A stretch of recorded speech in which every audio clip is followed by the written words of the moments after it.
Universities for about 5 years now. I came to this role specifically to try to help answer this question that we heard from Mr. Babbitt early on.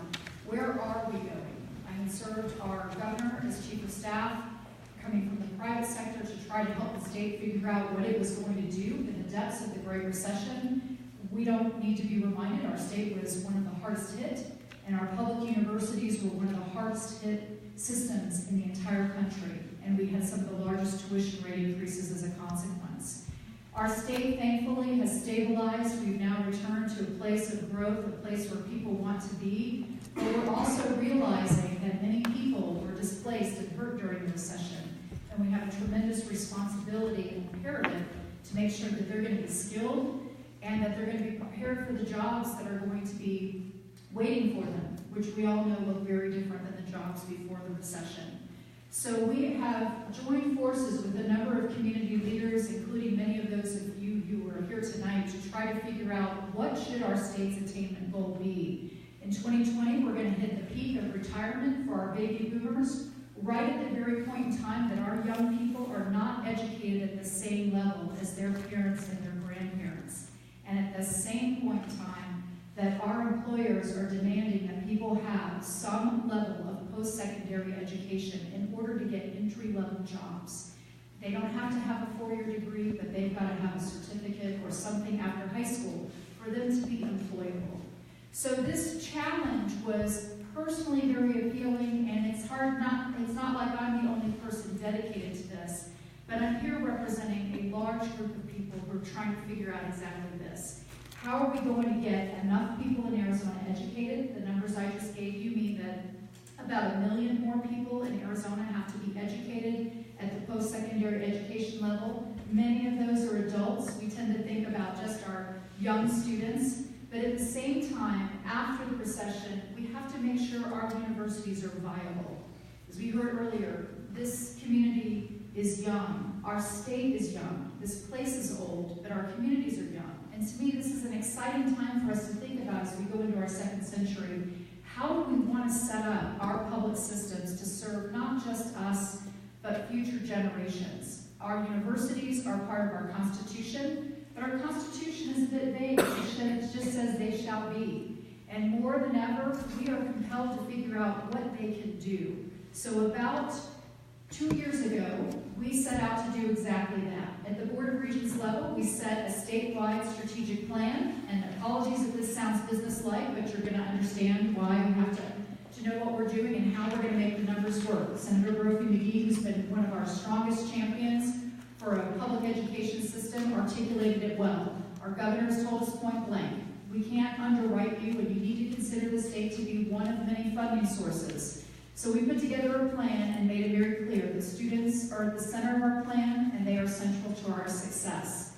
We asked our universities to be very clear with the communities about where they felt they could grow, what they needed to do. Statewide, between now and 2025, our public universities alone are intending to graduate 40,000 more students.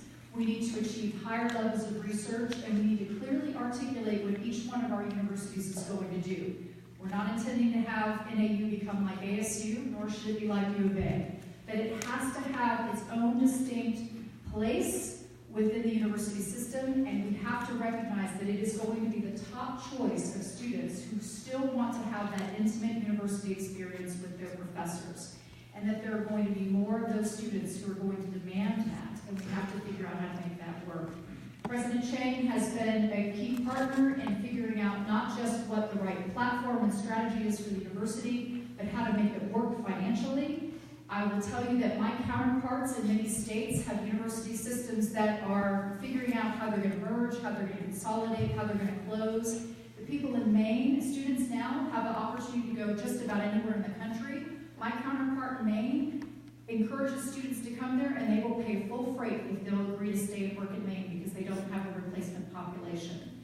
So in some ways, we're going to be competing more and more. We are very fortunate that we still attract students because many of those out-of-state students are what help us finance our universities, but I hear you loud and clear. I've talked to many community groups, and I understand the challenges and why we want to be sure we're partnering closely with communities. So as we go forward, we want to make sure that the board, that our public universities collectively, that we're very clear about what we feel needs to be done, that we're securing the public investment with the state as a partner, with our communities as partners. Our communities around the state have stepped up time and again with their own bonding capacity and other support. And they realize that attracting young talent is going to be the key to vitality, the key to attracting employers. And at the same time, we have to be good partners to our community colleges. Our community college here, as we know, has been very challenged financially and is a critical partner to us in developing the pipeline.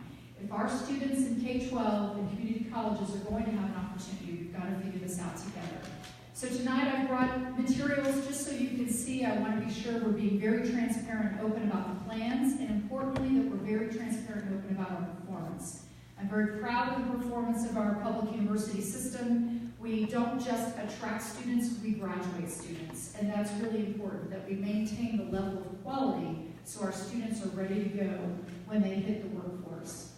Of course, it's not just all about, our students. We've also got to figure out how to get working adults more opportunities.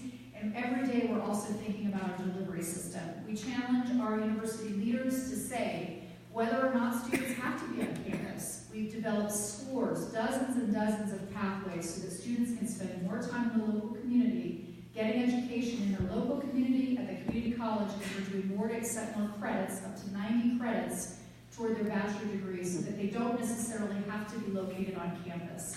We're exploring online, but we need to accept that students are still going to want that interaction with their professors. So we need to find the right mix, we need to find the right balance, but I look forward to doing that with you, and I thank you for the opportunity